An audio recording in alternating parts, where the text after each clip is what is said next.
following conscious. You may know a lot and don't never think that you got this. Wise words, pay attention to these wise words. And people follow people but seldom following dreams. They tend to follow dreams but never know what they mean. These are wise words, pay attention to these wise words. Alright, we're here again on another episode of the Wyze Wordz relaunch. We got a special guest today here, Mack C. And of course Whitey Fines. He's visiting us from his home location podcast. He's on the other side of the microphone, I guess you could say, today. Most definitely. I'm happy to be here. Well, we're happy for you to be here. Before we get into too much, man, just give us like a brief background, a little bit of history, and tell them who you are if they don't know. Original name, called Mack C.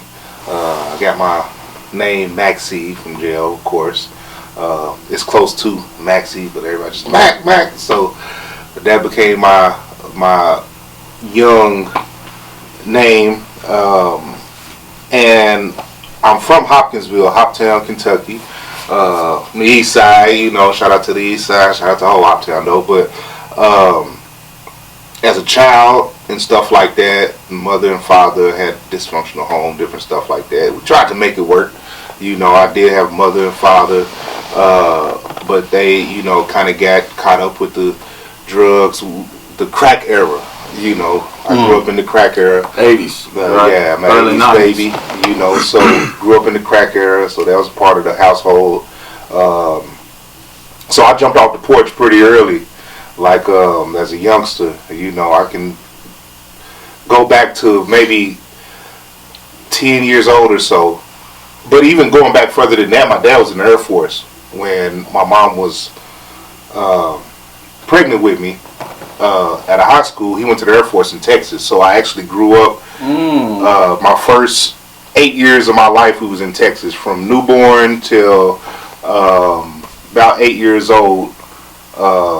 We was in San Antonio, Texas. My dad was stationed in Corpus Christi. So your love for the Houston movement is organic. Man, my dad was a Scarface fan. Like, it was crazy. You got a big Zero fan right there. I'm a Zero fan. This is my favorite rapper, beside Pimp C. For sure.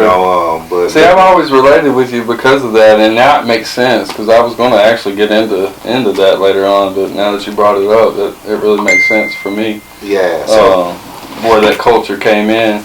And it seems like you talking about Hoptown, it seems like they got like a solid fan base for the Texas movement. Yeah. Texas is huge. Did you start that? Is that No, I didn't. I don't take credit for that. But we relate to Texas somehow when it comes to the culture. Starch down jeans, the cars, candy paint, saying, know what I'm saying? That's like a part of they taught it to us in school, it seems like. It's like a part of our vocabulary to talk like that. So yeah, the Texas is crazy. But moving from Texas to Hoptown at that time was like fast moving, all that stuff. So I got to see stuff hands-on in the household and outside, but it was normal, because all of our parents in the neighborhood was on, in the streets and doing drugs, whatever. So it was normal. We didn't know no better. So by the time I was 12-ish, 11 to 12-ish, my mother and father separated. My mom moved to Bowling Green. We stayed in shelters, different stuff like that. Brass, all that. Like, I was probably one of the first class. So you first classes of brass. Where'd you go to high school at? I was Bowling Green. I was here during the hailstorm. So I was actually here during the hailstorm, and that's so crazy because that hailstorm popped up on the last podcast. That was like in it was around 98, 97, somewhere in there. And I probably was I would say 13. But see, Hoptown was ahead of a lot of places when it came to the streets. You know what I'm saying? When it came to the streets, we was super far ahead. So at 12 or 13 years old, I knew kind of for cook crack, you know what I'm saying, and shit like that. So when I got up here, I was 13, And I was already in the street, like, you know what I'm saying? So by the time I was 14, I got busted. I did 2 years juvenile jail here, did time in the Glasgow group home, you know, stuff like that. So by the time I was 20, I was retired from the streets. I did everything, like, so you know, yeah. So you know, that's where music started to take esteem, stuff. You know what I'm saying? I had already seen so much by the time I was 20, 21. Been broke, been up, been down, been locked up, been everything. You know what I'm saying? Throughout them times. But that's also where the hustle and being independent come from. You know, everything I do. As I got older, you know, I started being more aware. But like when I was younger, I was just living day to day. Like it was like how much money I'm gonna make today, what I'm gonna do today, stuff like that. You know, so I lived day for day for maybe till in my 30s. Yeah, I mean, I think a lot of us here can relate with that. So, you know, to get out though and be able to, you know, give back to the, you know, speak from experience and be a true leader, which, you know, I think is what you are in the music industry and business-wise. Yeah, so there was a turning point in your life. Like you went there for a minute, you was mixtapes, you know what I'm saying, and focusing on being an artist, and then you transitioned into more of the business side of it. You know what I'm saying, like opening up your own studio, and going at it at that angle. Like, how and why did that transition take place for you? It was an opportunity, but also I'm a recovering alcoholic.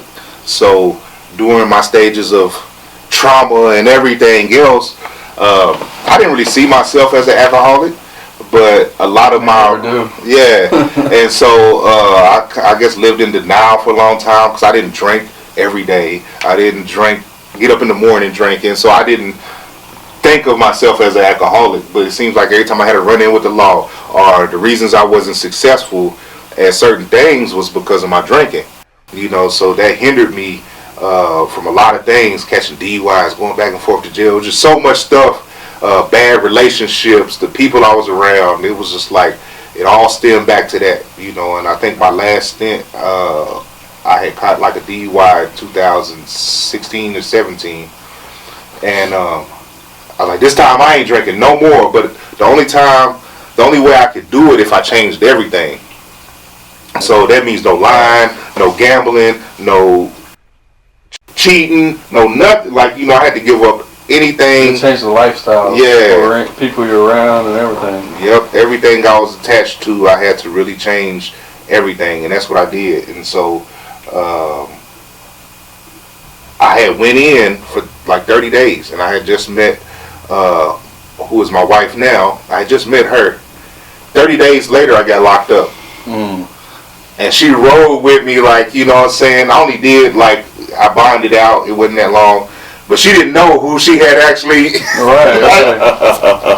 She was like, oh, shit, who are you? Like, you know, and so I explained to her what's going on, but she believed in me, and, you know, she watched me lose everything. But she had went through a lot of different things, too, right before she met me. So we both was kind of at a broken point.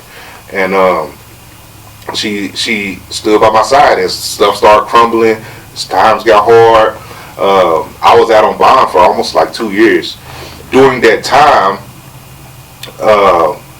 I'm going to meetings, I'm learning myself, learning my body, all this different stuff like that, working out, whatnot, and COVID hits, all kind of stuff just happening, you know. No, I don't think COVID hit till I got out. No. Yeah, COVID hit when I got out. So during this time, you had that spot over on 31W. You opened that studio up, but you started recording people like what at your house or something. How did that happen? Because you 1 minute you go into studios doing your own music, and then the next minute you running probably hottest studio in BG right now. Yes. You know? So I had a studio in my basement at my house. This was before I went to jail. Because the longevity of TM Studios, when I think of TM Studios, I'm thinking pre-COVID and now. Yeah. You've really had about 3 different spots. Yeah. Most people in this city is used to a studio opening up, and it'll have a little run, and then they'll go away. Yeah. You know what I mean? But you've kind of been there. Yeah, and I give some gems, too, on longevity. And a lot of stuff it took to build that. So once I started really learning myself, getting closer to God, and my perspective is different because as I started reading more, started learning more stuff, I started really realizing that God was within. And so I started feeling like godly, you know. So once I accomplished one thing, because I think that has to do with a lot of people, we tell ourselves we under the structure of going to a 9 to 5 every day, depending on paychecks, different stuff. Once you break away from that and you actually accomplish something, now you're like, I can do anything. You can't go back either. Yeah. Once you break that you're the master of yourself then, right? And everything around you, right? You become the master. But it took my wife to help me understand, because if it was up to me, I probably wouldn't have believed fully in myself. But when I had somebody that was close to me say, you know, you don't need to be working on a regular job. You got too much knowledge. Like you can really do what you do. You're really good at music. You're really good at finding talent. You're really good at doing all these things. Like, why are you wasting all your time for somebody else? I'm like, damn it, you're right. I was like, so I'm getting a building. You know what I'm saying? I didn't know how to mix nobody or do anything. I would book sessions, and other people believe. This is when you know that greatness is within, is when everybody else is believing in you, and you're the last one to really believe in yourself, you know. So I'm like, people ask me, man, can I get some studio time, this and this? I'm telling my wife, like, I don't know how to record like nobody else. Barely know how to cut this stuff on, you know. But you figured it out damn strong as fuck, right? Yeah, so my work ethic really beat out everything. So people would come record with me. I was charging like $25 an hour. I actually got a building, got a studio, different stuff like that. And people would come record, and I'd be like, I'll give you your song like in a couple days. And I'd stay up all night tweaking it, EQing it, super EQ on everything, like the high end, like super high, you know. So, and just did that until people was like, man, I'm rocking with you, you know what I'm saying? People stuck around from then. When I first started, people like believed in me. People paid me. A dude came, shout out to KNS. I got a camera, and he's like, I want you to shoot my video. At the time, I didn't have a camera. He's like, I want you to shoot my video. Like, I didn't think nothing about shooting music videos, you know what I'm saying? Yeah. And he's like, I want you to shoot my video. I was like, bet. So I think I got on QVC or something, and on QVC, it's no interest. You can order it, it come in, and you pay that first payment, and you can use it, you know, and it comes out every month. So I got the camera, it was a Canon something. He paid me and everything. Like, people pay me just believing that I can do this. Can you do me some hard work? No, I really can't. Here's the money, go and do it for I know you can. And I'm like, damn, so, you know, but he paid me, I did his video, he loved it. And so after that, I became a videographer. You know, same with beats. Like, I didn't want to make beats. I actually got a beat machine for my son to make beats. He didn't want to do it. So you had to so people was like, start paying me. People was like, how much you want for a beat? I was like, I don't make beats. He was like, here's $100, man, just find me a beat. Like, you know what I'm saying? So I made a beat, like, you know, so you pay me, I'm going to learn. You know, money going to make you learn. That's right. So, you know, I was always told that in the dice game. You lose enough, you know what I'm saying, you learn. But, yeah, so coming from there in KFC, that was a great experience. I was right behind KFC, and it was just live. Like, it was always, and I was working. So I was working an 8-hour shift from 6 in the morning, get off at 2:30, and be at the studio from 3 to 12. I didn't know that. Yeah. Yeah, I didn't know that either. Yeah, from 3 to 12 every day. So, like, you know, that's where the no sleep thing come in.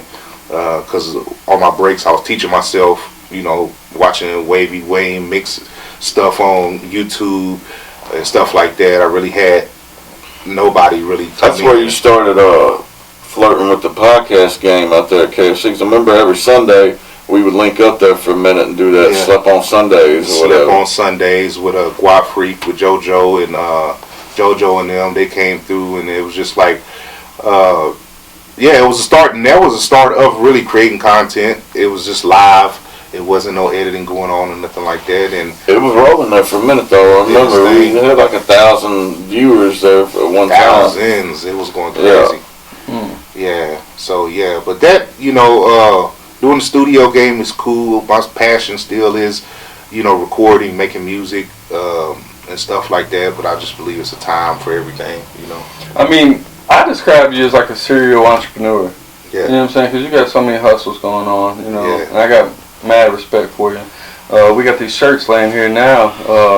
Tell us a little bit about that. So yeah. As well. And the water too. The holy water. So that's a whole other thing. So I gave y'all kind of my life, my lifestyle, stuff like that. So as I started becoming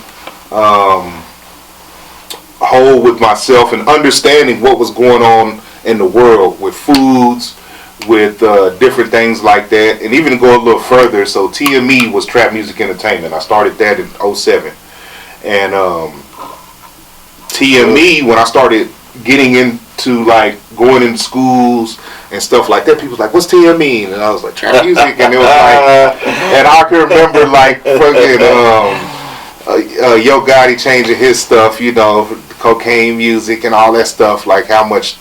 When you evolve, you have to change. And I was like, one day somebody asked me, "What's TME?" And I was like, "I don't know, thinking minds." And I was like, "Oh, hold up," so yeah. So when I started the new studio, it was Thinking Mind Studio. I changed the logos. I just rebranded everything, and then it just fell into like with technology, nobody thinks no more. You know what I'm saying? So that's where the Make America Think Again comes from. Well, actually comes from, what it comes from. But it's like you can't even get to Russellville without a GPS no more. You know what I'm saying? So it's like nobody's thinking for themselves. We're relying on technology. We're relying on technology. We're relying on everything. So I started that brand with the holy water around the same time, but the holy water actually came from COVID or from the pandemic. You know what I'm saying? Pandemic. So the pandemic. So when the pandemic hit, I'm a thinker, and so I'm also like anti-doctors. I don't like going to the doctor, different stuff like that.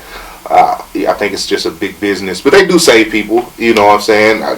Go to the doctor if you really need to, and stuff.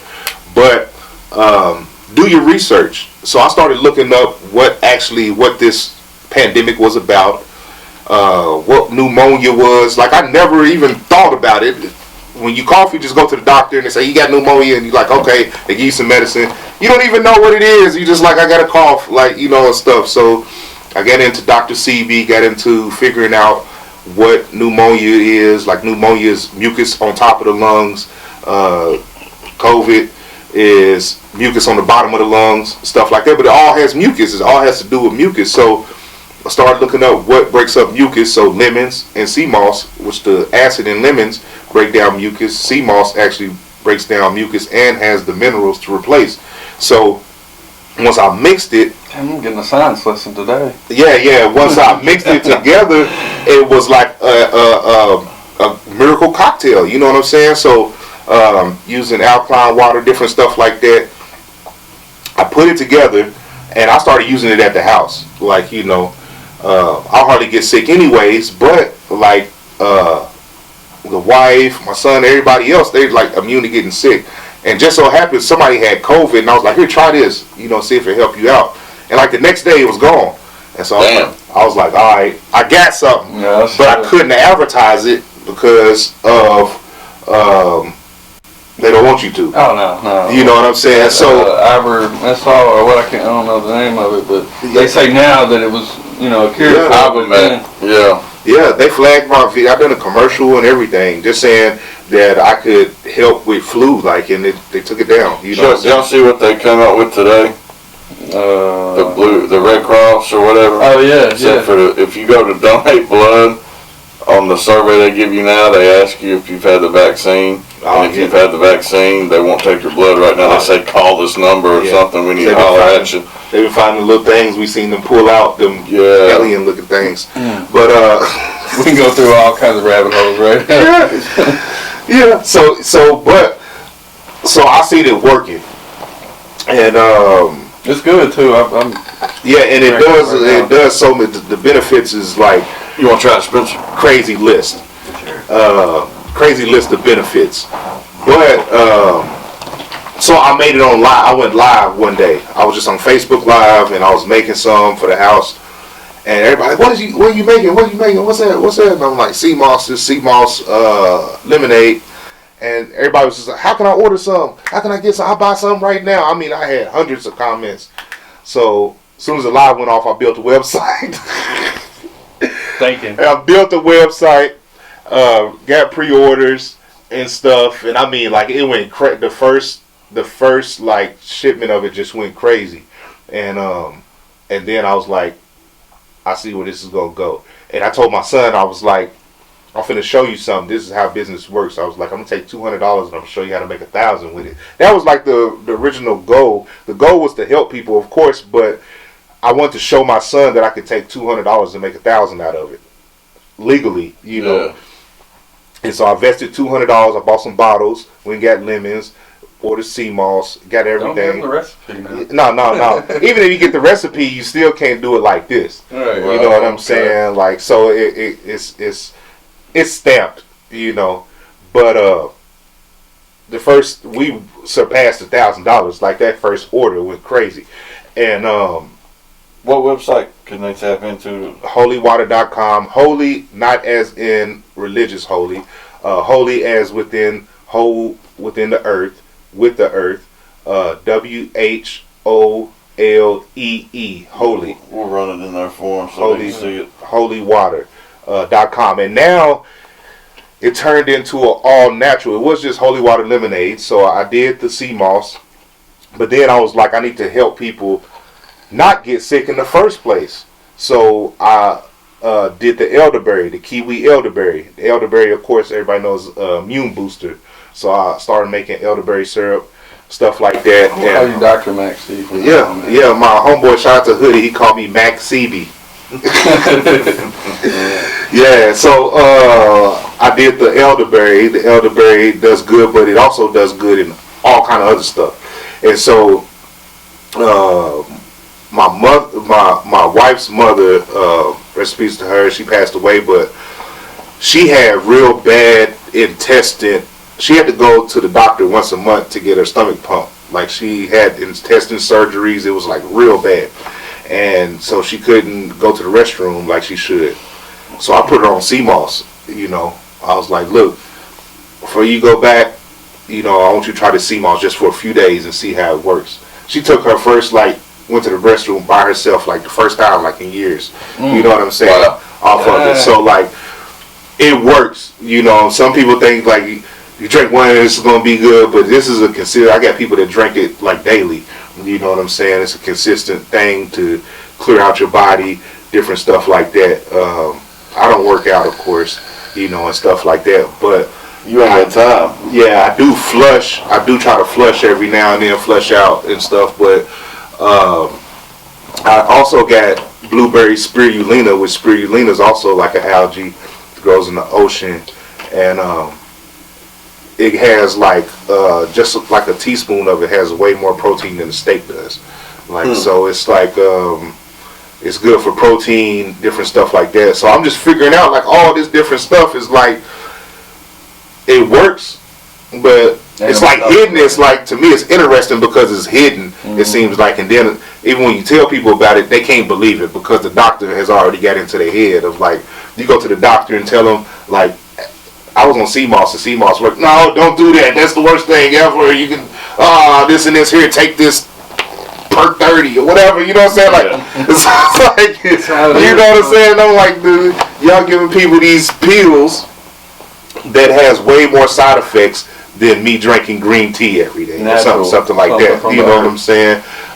It's known to cure cancer and all kind of stuff like that. Even though even Dr. Sebi took it to court and proved that he cured HIV type stuff. What's the long-term goal for Holy Water for you? Like, well, I had a vision. I had a dream. I love it, man. I like it. I had a dream, like Martin Luther King. You know what I'm saying? But no, for real, I be having these visions while I'm sleeping. I just get up and start doing. I done wrote raps while I was asleep. I'll be writing in my sleep and get up and remember what I dreamed about and go write it down. So that's like from. I used to say it come from my homeboy that got killed, Frito. You know what I'm saying? But that's a godly thing. You know what I'm saying? The spiritual. I'm spiritually connected like that. But yeah, I had this dream. I woke up out of my dream, and I actually was in the dream. I was walking into this store. It was like a badass store. It was like great lights everywhere. It was just like one of those stores you ride by and you like the vape shops now. You just ride, you're like, oh, what is that? Like, you know what I'm saying? Yeah. So I stop, jump out, I go into the store, and I look up, and it's a big sign, Holy Water, you know, and there's all these all natural products everywhere and stuff. So eventually, you know, because I feel like I really time traveled already and seen it. It's already there. I just gotta reverse engineering. So you got that. What's your vision for the music / media TM Studios, TM Television? What's the vision for that? Okay, so with all this, with Holy Water, the thinking is free, merch, everything like that came through TikTok.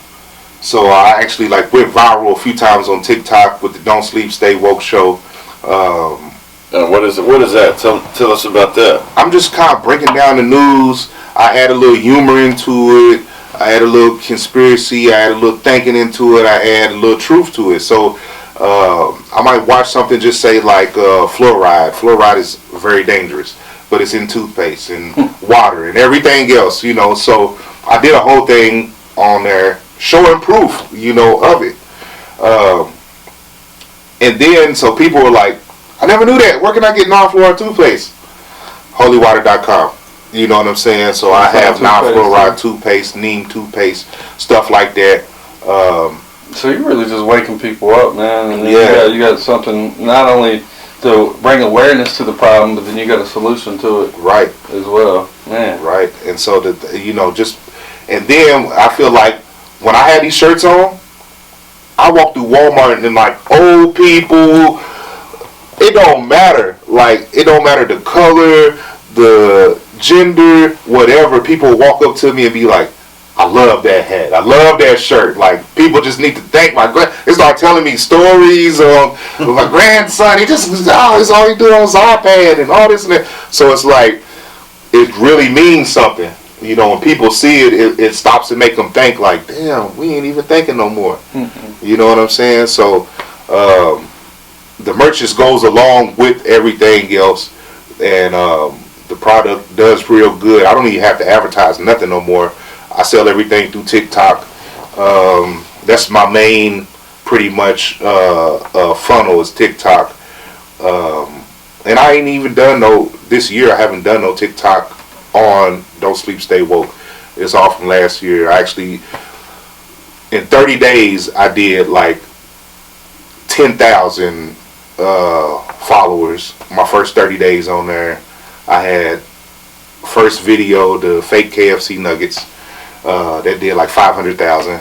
Like, so, you know what I'm saying? It was like crazy. So yeah, TikTok is the algorithm on that seems to be better than the other platforms right now. It seems like it's easier to get traction there, it seems. Yeah. But it seems like, you know, if you get your own product, you don't need sponsors, because that's how a lot of people make money. You know, is by sponsors. But locally, if you're not in the 100,000 million range of followers, then you can't get like Nike or Coca-Cola or Sprite.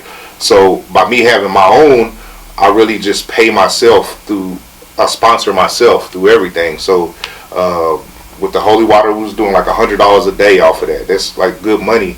You know, the merch sales, you know, it's slow, but it comes in. Like, I'm looking up like, oh man, $500 came in this month off merch. Like, and locally I press it up myself, but I do print to order.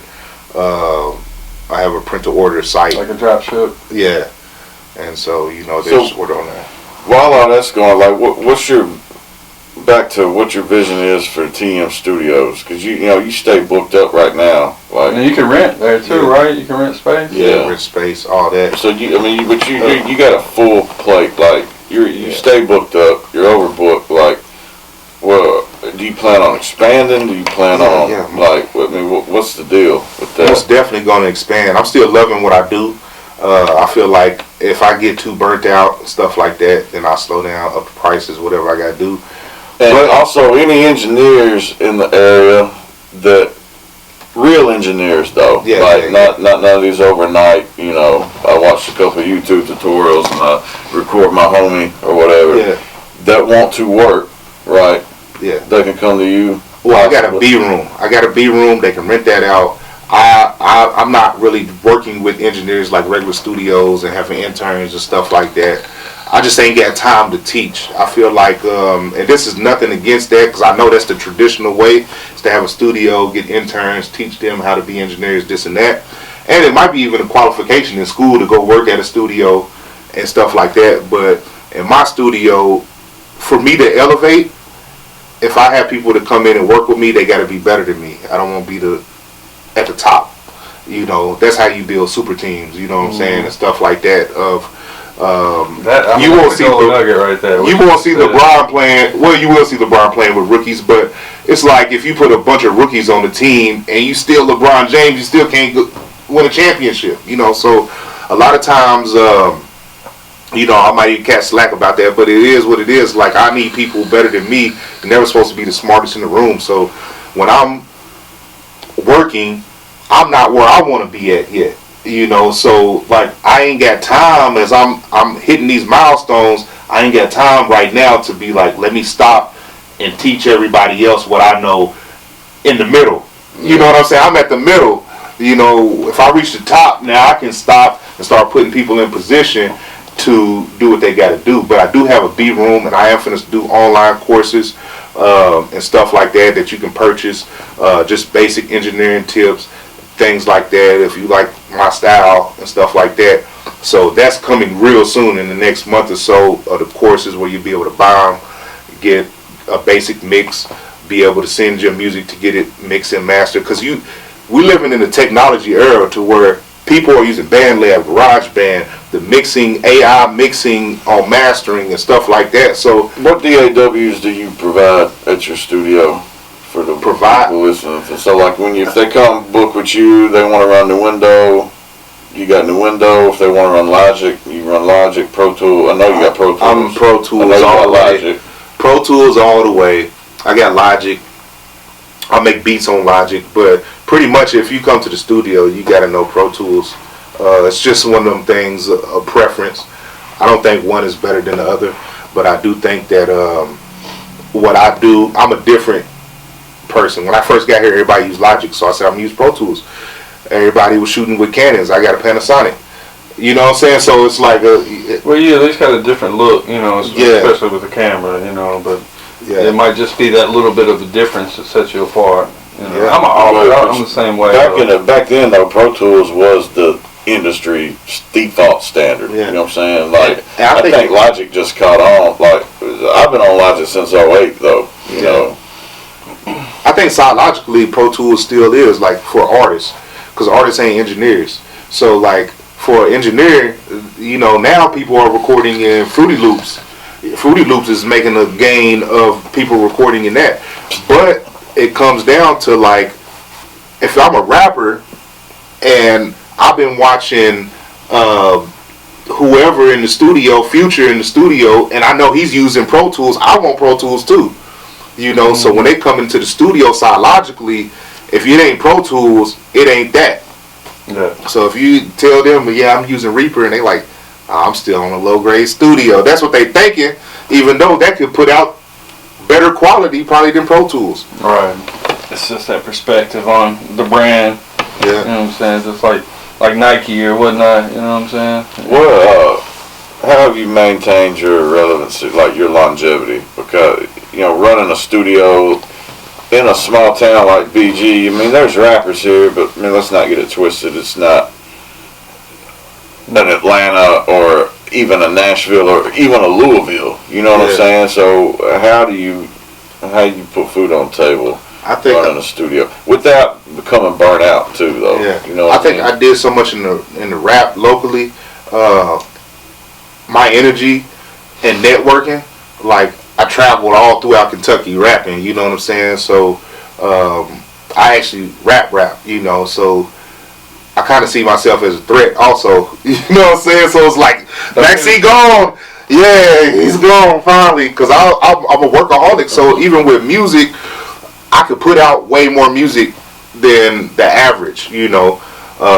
So like by me kind of fading away and doing this, people was like, I know how hard he worked and loved his music. So for him to put that away, he really got to be doing something over here, you know. From my perspective, to answer his question, is the work ethic and the respect. You know what I'm saying? Yeah. They see the longevity and the consistency, so they fuck with it. But you ain't completely retired your jersey, though. No, I still You got something coming, right? Yeah.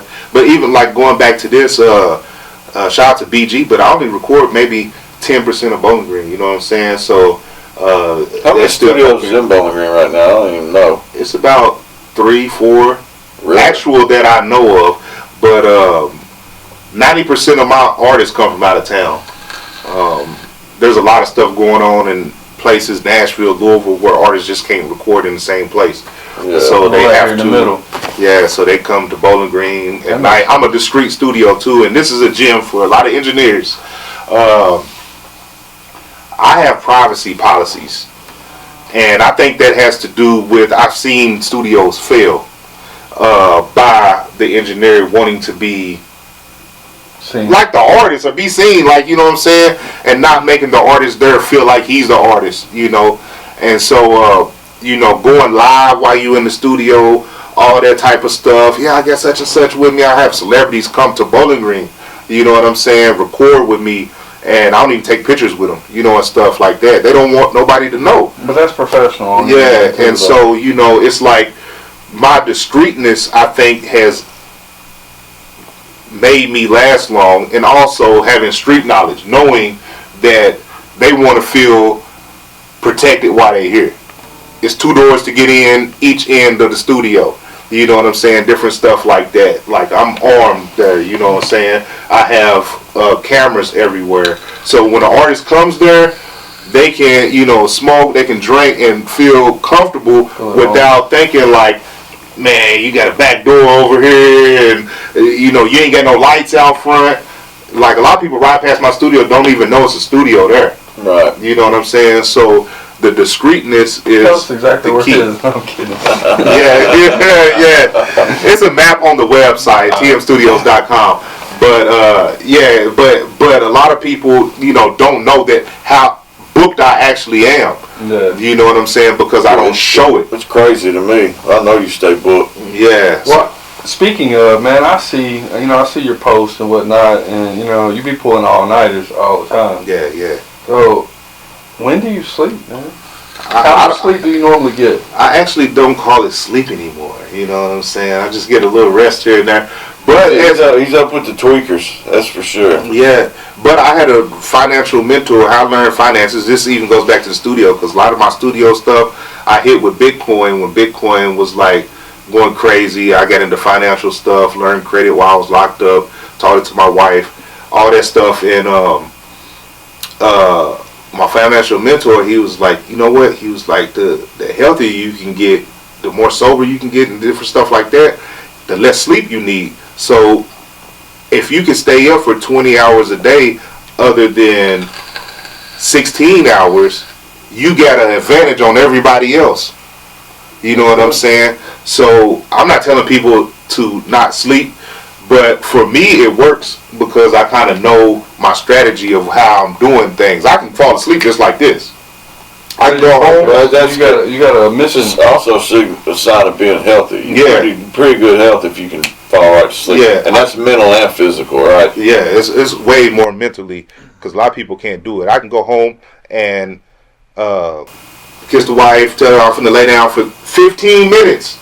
So I'm finna lay down and get 15 minutes worth of sleep. I gotta be back up. We're not talking, for those people at home, we're not talking about nodding off. Yeah. Right? That's completely different. So if you're at home nodding off, that don't mean you're healthy. Yeah. Right? Yeah. We're talking about actually laying down, going to sleep. Yeah. Power naps. Yeah. And I can get a 15-minute in and to get me through about 6 hours or so a session. So like, I know what my body can handle and stuff like that. If I need to rest, I'll block my day off and use that whole day to rest. And you know, that goes for my wife. I done kind of taught her the game, and we got married a couple years ago, And instead of going on the honeymoon, we took the money from the wedding and started her business.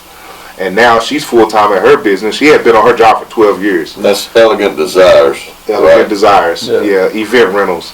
And so we took the money from that, started her business, and now that's what she does full-time. And that's what she enjoys. And so she's learning the game. We just had a balloon for Valentine's Day. Mm-hmm. So Valentine's Day, I bought her this, for Christmas I bought her a machine to stuff stuff inside of a balloon. Bears and balloon, all that stuff like that.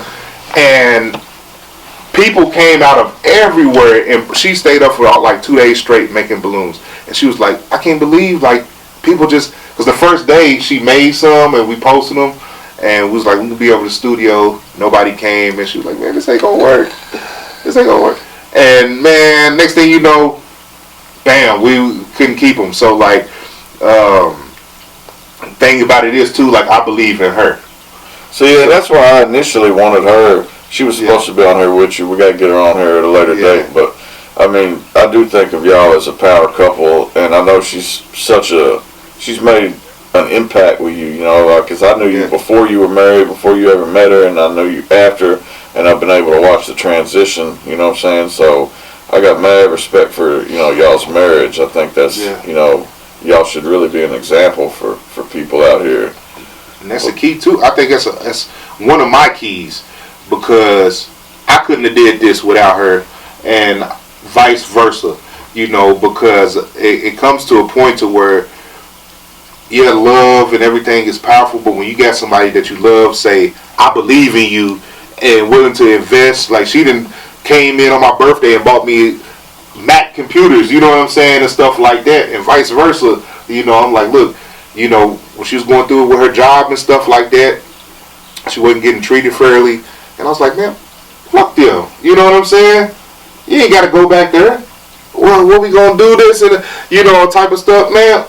Same thing. Believe, you know what I'm saying? Believe, and it's gonna happen. And I turned on this E.T. the Hip Hop Preacher. It just popped up on my timeline, and it was called, I can't think of the name of it, but he said, pray about it, and he was like, if you're really serious about what happens in your life, it'll automatically just tear itself away. You know what I'm saying? If you don't have the power to say, like, I can't quit this job, I can't get out of this relationship, this and this, but I really want to, it'll tear itself away.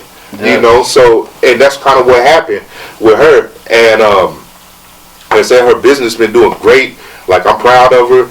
And Elegant Desires, we do throne chairs, we do weddings, we do tables, tablecloths. She does everything. Like, she's even got into a no sleep stage, because she's starting to understand, like, I'm making my own paycheck. You know what I'm saying? So the more I can kind of put in, the more money we make, and the more better off, because I call it buying time. Like, literally, you can buy your time, and if you love to do it, you don't get as tired. No, you don't. That's for sure. And you stay motivated. Yeah. You know what I mean? That's a big thing. Like, how many people you know work regular jobs that get burnt out? You know what I mean? And I mean, that's not a knock to regular jobs, but there is something rewarding about knowing that you went out there and you got something yourself. You know what I mean? Well, you know, I'll ask this because a lot of times I get overwhelmed. I got a lot on my plate, like I know you do. So how do you prioritize? Like, I tried that was my goal for 2024, is to get more organized. But shout out to AI and different things like that. I have a few AI assistants. You know what I'm saying? Man, I still don't think you charge enough. Yeah. Like, so.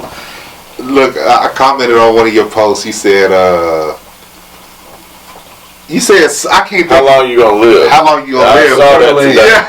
I saw that today. I said forever if I get a Neuralink, and I won't, you know what I'm saying, because of just all the conspiracy stuff and all I that. almost said something like, you really gonna let them do it to you? No, I'm not. I don't want to live forever, but physically I don't. But memory, I feel like I can, with everything and the impact I'm making on people's lives. You know what I'm saying? I've gone into schools, helping kids. I done did a lot of different things that I feel like Now when we just out at the ball, everybody's Mack C, what's up, man? People holler at my wife, Tasha, hey Tasha, how you doing? Like she's like, you know them? I'm like, no. I was like, they know us from Facebook. Like, you know what I'm saying? They're your Facebook friends. Like, you know what I'm saying? So yeah, so it's you know, interesting, and it's been a good ride. I feel like I'm on like my third life almost. You know what I'm saying? I feel that. Yeah, and so I got new energy, new music coming. You know what I'm saying? Yeah. So speaking of, I tell you what, man. I know your time is valuable, and I know you got things going on. So we're gonna kind of try to land a little bit here, land this plane. But before we do, this is kind of a tie-in question here. But like, I know you work with lots of really popular, well-known artists. Who is the most made the most impact on you that you've worked with? I would say all of them. I've worked with all of them in a certain way. Yeah, Lil Kiki. He's like one of my favorite artists out of Texas. That's what so I got to do.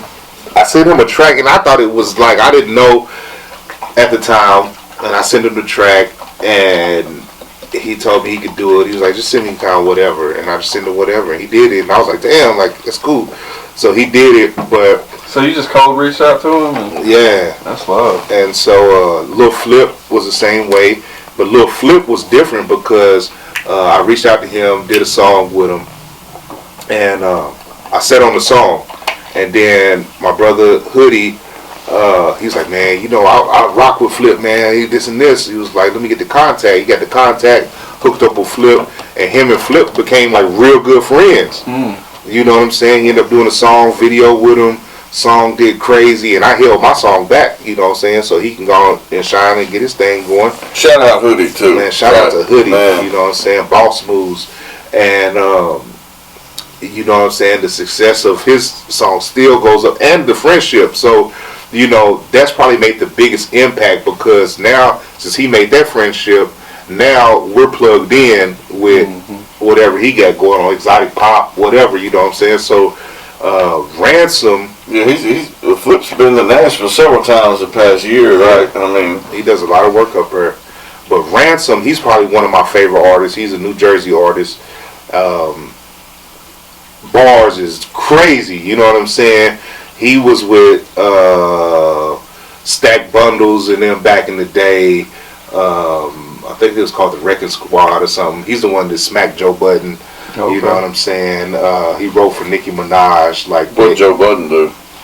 Nothing, stood in the door. Oh yeah. Yeah. Chris, he didn't want that. Yeah, he didn't want that. But yeah, but Ransom. So it was crazy. I hit him up on Instagram during COVID. And I was like, man, I got this song called Depression Is Real. I think you'd be dope on it. He was like, send me the track. Through Instagram, like, and I was like, bet, send me the email, send me the track. He's like, I do it. He's like, what's your budget? I was like, man, shit, I'm kind of hurting right now, man. I ain't got nothing but like $300-$400. He's like, send it. Sent it, bam.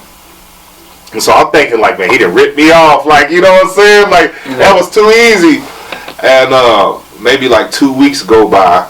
So, and then email come through, bam, and like when I played the song, like my wife walked in the room and she was like, "That's Ransom, man," and she like started crying, like because she know how much I listened to him and how much that song meant, you know what I'm saying?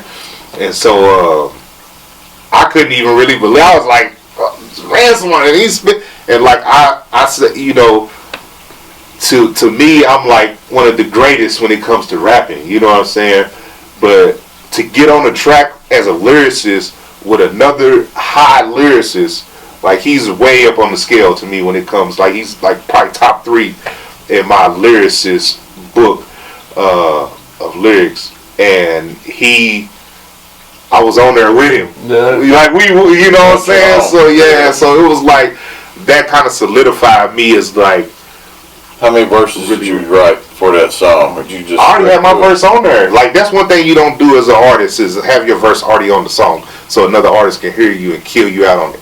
You know, so I already had my verse on there. So it was like I just put it out there to be killed pretty much. Like, but it was also a substance heavy song too. Depression is real. Like you can't just get on there just punchlining it to death. You know what I'm saying? Yeah, you had to go some substance then. Yeah, so you can throw a few punchlines in there, but yeah, it most definitely, to me, it's probably one of my best songs because that made a difference in the community too. You know, I had the merch, and every time I had the Depression is Real shirts on, somebody walk up to me, I had people crying, telling me their stories about depression and different stuff like that. And it seems like after I dropped that, then kind of the word got oversaturated. You know, so now like when people say depression, it's like whatever, man, get over it. You know, but at that time, depression There's some was sympathy in the world. yeah. So yeah. Y'all ain't gonna mention it, so I'm gonna bring it up. Y'all got a little podcast y'all are doing too, right? Yes. Tell us just a little bit about that. Thinking Minds podcast. Me, Mark, homie Minto B. He's from Africa. Shout out Minto. Shout out to Minto. We got 3 different perspectives, as you can see, me, Mark, and African. So when we bring up a topic, all of our outlooks, because of our backgrounds, is different. It's different. So it's a baby right now. We trying to raise it up, kind of, and get it concerted right. But we getting real close. We about to do a little content dump, I think. Right? Yeah. And I'm real particular too, and time management. You know, it's on me, and about releasing the footage, but we also want to make sure it's right, stuff like that. We've been shooting for 2-3 months, and we're just now getting to where we don't talk over each other. Yeah. You know what I'm saying? I've seen a couple episodes. I did notice that. Yeah. But, So you gotta kind of get the chemistry between each other. You know what I'm saying? But we also, as soon as we can get a schedule and get, you know what I'm saying, bring it in and get it kind of organized, we was thinking about taking it to the road a little bit. Not going nowhere far, but there's a lot of spots around here in Kentucky. Traveling minds. Yeah, the traveling minds. It's like, you know, they're kind of slept on, but they're really important landmarks, I feel like. So we're going to try to hit some of those up within the next year, you know what I mean, realistically. That's cool. Well, this is the Wyze Wordz podcast, though, and we always ask what some wise words or favorite quote of yours is that you carry on or impacts you on the daily. Don't sleep, man. Stay woke. You know what I'm saying? It's too many people sleep. It's too many people sleep. I think people just need to wake up, man, for real, and quit relying on other things. Rely on yourself. Bet on you. You know what I'm saying? When it comes down to it. So, let's dive into that a little bit, because one of my horses that I beat is, I feel like the word woke is one of the most misused terms. Yeah. Right now, I feel like when somebody thinks of woke, they start thinking about identity politics. Yeah. And they think that, if he's talking about woke, and they look at you, they be like, well, he's a black man, so he's supposed to think about this topic a certain way, or he's supposed to vote this way, or he's supposed to do this, that, or the other. What does woke mean to you? Like the real woke? Yeah, just being up and alert, because we get comfortable. Like, when's the last time you actually just walked around your car and checked your lights? You know what I'm saying? Like, when's the last time you actually just looked at shit? You know, so we've got so comfortable that the enemy can just sneak up on you. When I say the enemy, that's anything can sneak up on you. You know what I'm saying? Headlight. Getting sick, like, you don't even think, you know, man, I'm eating all this food, I'm doing all this. You know, when the last time you been to the dentist? Like, when the last time you just, like, it's crazy, you know what I'm saying, that we've got so comfortable with things that we forgot just the regular things to do and to be alert when you out. You know, rest in peace to a lot of people that's passed and stuff like that. But when I go to stores, I'm on high alert. You know what I'm saying? Not even thinking that somebody can come in here and do whatever in this store, but I'm looking around just because I'm alert. You know what I'm saying? Mm-hmm. It's just what it is. I'm not in the store and I'm just looking at hamburger meat, and you know what I'm saying? There's people walking behind you. There's people that's over here doing this. So I'm just at high alert at all times. I'm not scared and I'm not fearful, you know, of anything happening or nothing like that. But I just believe people should be on alert at all times. Yeah, one of my quotes that I always carry with me is to be aware is to be alive. You know, so if you're not aware, you're probably not going to be alive for very long. And not only that, but you're at the mercy of the elements. Even if you are alive, you're not really living. Right. You're not really aware of all your surroundings. Yeah. And if you're waking up, you start having goals. You start seeing what it takes to get there. You know, not when you sleep, you just living day for day pretty much, and you just whatever goes. You just like whatever, man, whatever. You know what I'm saying? So like me, I'm thinking like, okay, I got a year to do this. I got 6 months to do this. I'm thinking like I got 15 more minutes to do this. I got 10 minutes to do this. I got 10 minutes to do this. So I'm calculating in minutes. Yes. Right. You know what I'm saying? Like in my day, you know, I got this amount of time to spend with my wife, this amount of time to see my son, this amount of time to get up in the morning. Like, so I calculate by minutes. How often does it work out to where it actually... It never works out. No. But it's close when you trying. When you aim for it. Yeah. When you're trying, it'll make its own way to do stuff. So that's what it all works out. Because at the end of the day, I know people depend on me, but it's to the point to where like things don't move until I get there. You know, that's the part about being your own boss. When you know, I got studio time. If it's booked at 9 and I don't get there till 9:15, they can't start recording till I get there. You can't get in the building. You can't do nothing. You know what I'm saying? So like it's that's just how it works. You know, I don't do it often, but like you know, it happens. You know. So it's gonna happen right now, right? Yeah. Speaking of, man, like I said, we'll try to wrap it up a little bit. But so you said earlier you read a lot. You got any book that you recommend? I mentioned this before. The Richest Man in Babylon is probably my favorite, and that's a good one. I read that. That was like the only conscious book they had at the library in jail, and I read it. And I got the message kind of from what I got from it. It was just crazy. And to me, I think that like we don't, the value of people has went down. The value of money, everything has went down. So now we look for what actually is worth something. You know what I'm saying? So like with me, knowledge is worth like everything. Your knowledge, because I don't trust Google.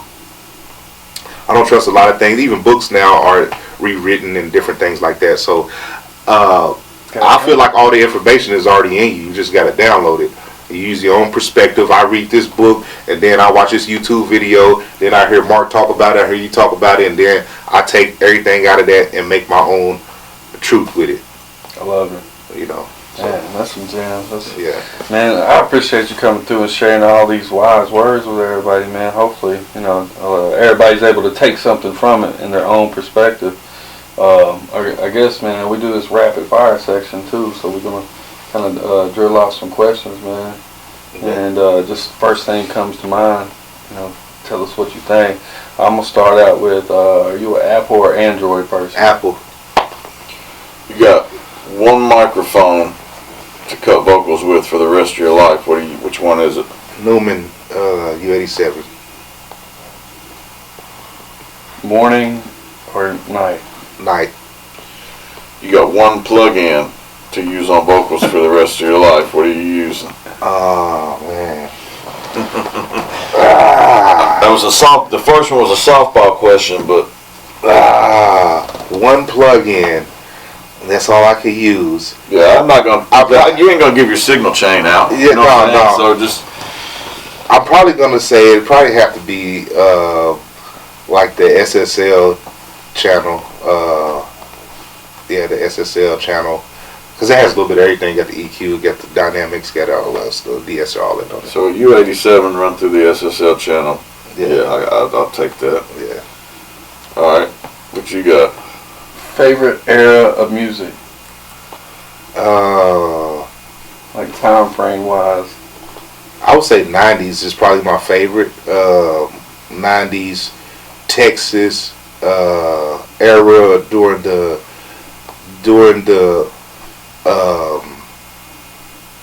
Fat Pat, Trader Truth and Zero Era, UGK, Pimp C coming home. Well, Pimp C came home, but I mean Pimp C and UGK first coming out. All that, like that's my favorite. Like, what's hip hop missing right today? Identity.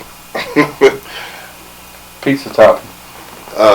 Chicken. I don't eat pork. 4 faces on your Mount Rushmore of rap. Who is it? Dialogue. Besides myself, I'd have to put Pimp C, Zero, Tupac. The fourth one's always the hardest. Yeah, Scarface. Why not? Okay. It's safe. Texas is happy. I know that mountain's in Texas. Yeah. You get to pick one album. You're on an 8-hour trip. What album are you listening to? One album. Let's see. That's a good one. If it had to be between Tupac, All Eyes on Me, or Juvenile, 400 Degrees. Ooh. That might be the greatest album. Yeah. Damn, that's a real good one. Yeah. Gun to your head, name and type of rock. Kidney stone. That was a loaded question. Have you ever had kidney stone? No, I haven't. And holy water. Drink holy water, and that will filter out the acid from lemons. Will help you with that. You know what I'm saying? Gotcha. Man, real quick, where can people find you? You can find me on Instagram, Mack C, MACKC, Don't Sleep, Mack C Don't Sleep, and then from there, all my other links is there. We got the Thinking Minds store, Thinking Minds with a Z, thinkingmindstore.com, studio, TM Studios with a Z, tmstudios.com. I have a link tree somewhere, but I got a lot of links. Just go to my Instagram and you can get. We'll plug it in on here for you. Stay tuned. Yeah. Stay woke. Most definitely. Tune in, man. A lot of content. I appreciate you for having me. Hey, man. I appreciate Most you definitely. Yeah. Yeah, this is a great spot and stuff like that. Keep going.